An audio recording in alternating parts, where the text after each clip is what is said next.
Hi, I'm Sammy and this is Glitchless Chaos. This is all about where I'm raising kids, loving my neurodivergent husband, building a business, writing books, and keeping life interesting. If you feel like you're balancing it all too, then you came to the right place. Let's get into it.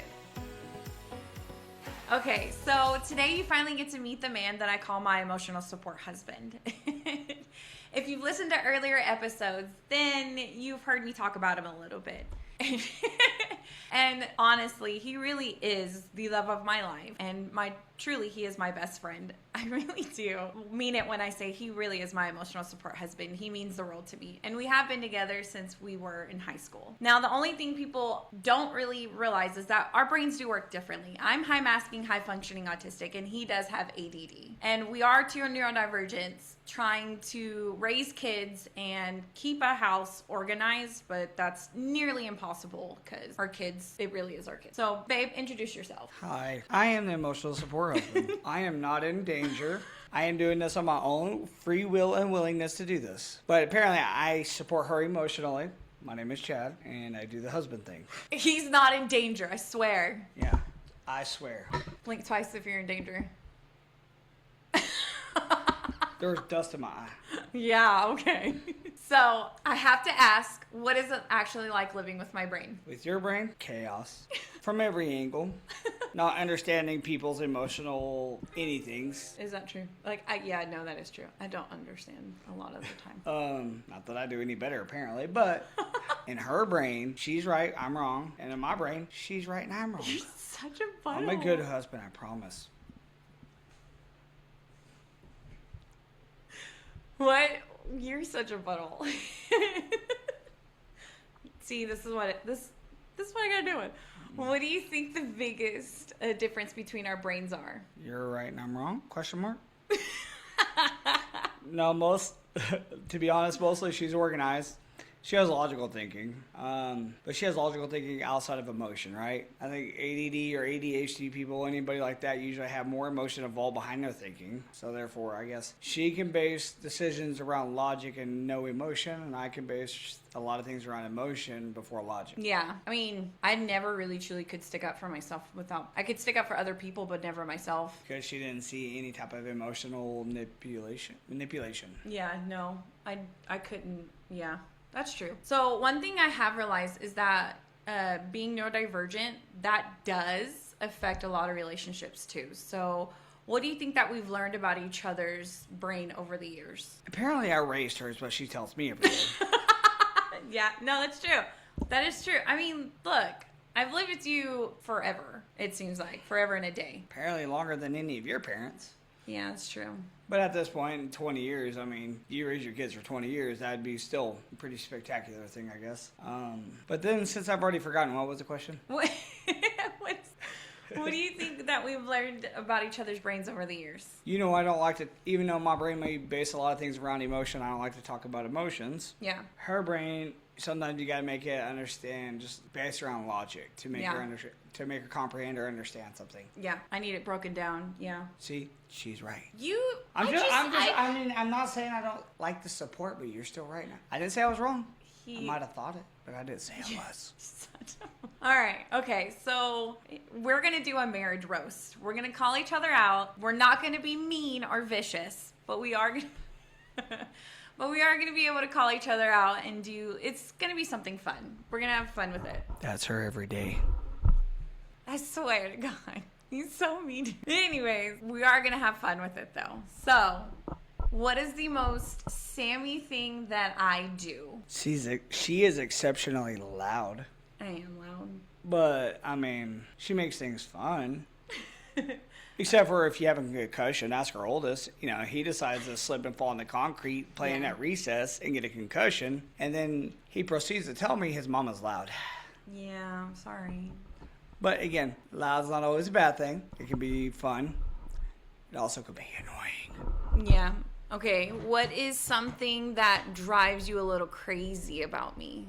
Like that I do that drives you a bit crazy? Her as a whole?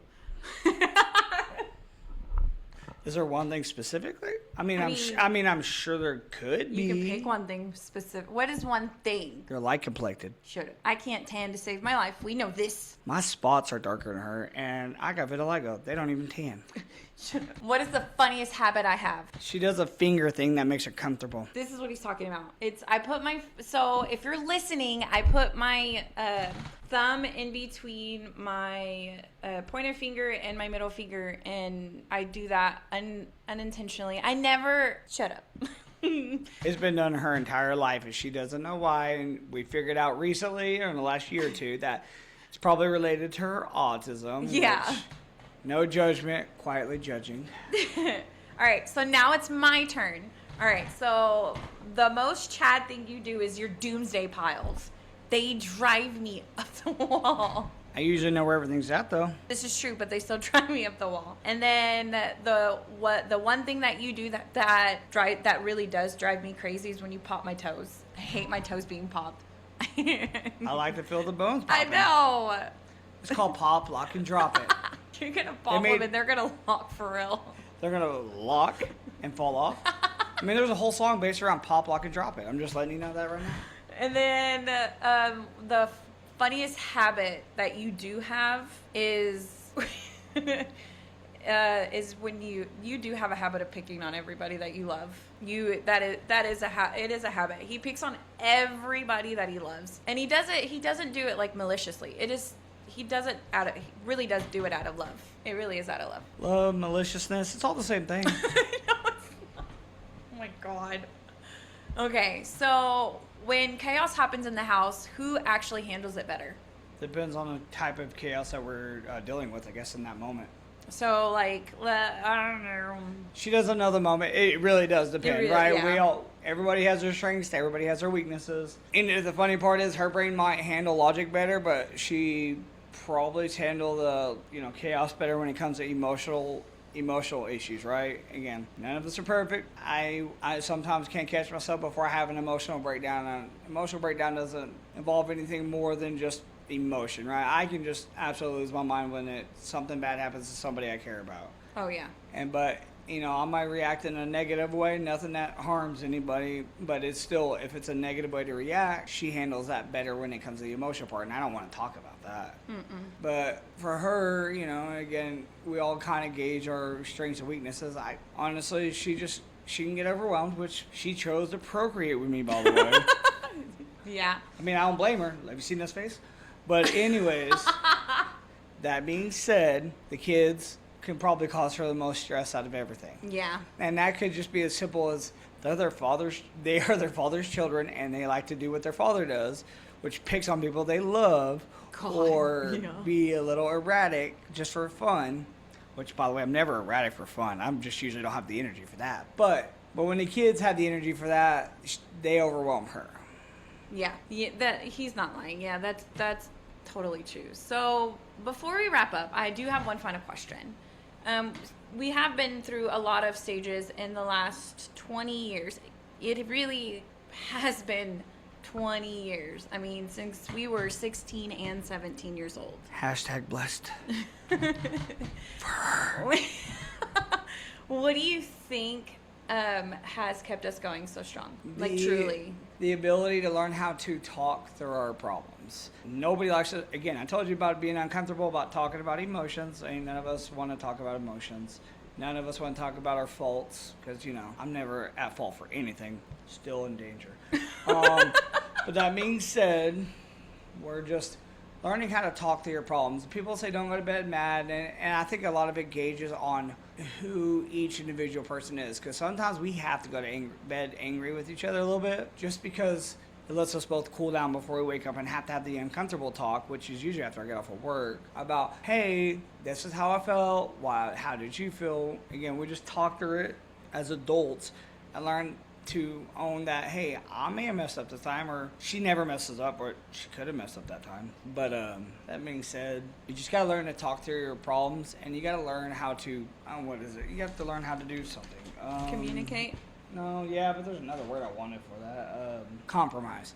You have to learn to compromise. Sometimes I don't want to compromise on how I reacted in a moment, or she doesn't want to compromise on how she deals with an emotional problem in that moment. You gotta learn that maybe sometimes that's not the best for your partner. Yeah, 100%. So I do a brain dump section, a brain dump moment section in this. So right now my brain is just thinking about how grateful I am and how happy I am about all that we've been through together, and how a lot of it has to do with like what we've been through and who we are as a couple and who we are as individuals. And a lot of it is just how our brains work differently, and has to do with who you are and how you read me. Like, it is crazy insane. Like, I tell everybody a lot that I'm super grateful for you, but people really just don't understand when I say this. Like, it's crazy because I can sigh, and it's not even just, I don't know, it's weird because I can sigh just the way I don't know, it's the way I sigh or the way I shift, or I can, swear to God, I can scratch my head and he can look at me and be like, "Baby, you okay?" I'm like, "How did you know?" He'd be like, "I don't know." I still really don't know. He literally can just look at me like, "You okay?" And it's literally, I could have a headache and just not even make a face. I could be straight faced, not saying anything, not wince, not do anything, and him just know immediately, just know, pick up on it, or just tired and him know, or it's just something that he does. Like, he reads me better than I could read myself. Or there'll be times where I don't even know that there's something wrong, and he'd be like, "There's something wrong. There's something wrong with you. Are you good?" And I'd be like, "I don't know. Am I good?" I have to check in with him, like, "Am I good?" You read me better than I do. So, that's why I say you have to find that right person. So when I say I'm grateful, I really am grateful. And I really do think about it a lot. And I really do tell everybody that, I really am grateful for you. And I really do love you. So, yeah, I do love you. It's because I'm ADD and we got pattern recognition. See that? I praise him, and then he's just like, "Yeah, it was because I'm good." Such a butt. Have you seen this beard? It's a great beard, okay? It is a great beard. It's a great beard.